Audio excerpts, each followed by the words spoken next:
عیرفان عوسمان محەممەد لە ساڵی 1970 لە سەید سادق لەدایک بووە. ئێستا لە سەید سادق نیشتەجێیە، پیشەی ئێستای فەرمانبەرە. لە ئێستادا کارگەری مەڵبەندی شارەزۆری کۆمەڵی دادگەریە. لە ساڵی 1993ەوە پەیوەندی بە کاری ئیسلامیەوە کردووە. هەڵگری بڕوانامەی 1. دیپلۆم لە ئیدارەة الأعمال لە ساڵی 2012. 2. العلوم الشرعية لە ساڵی 2004.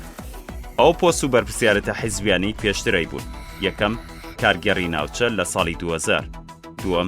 لێپرساوی ئەنجومەن لە ساڵانی 2014 بۆ 2021. 3. کارگەری مەڵبەند لە ساڵانی 2021 بۆ 2024.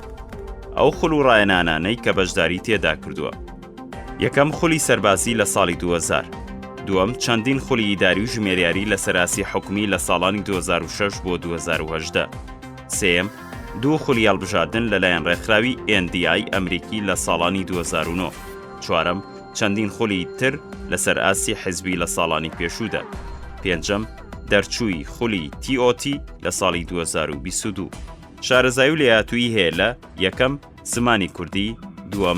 زمانی عەرەبی. چالاکی و ڕۆشنبیری و کەلتوری، نووسین و بەشداری کۆنگرە و کۆنفرانسی زانستی کۆڕوانەوتنەوە.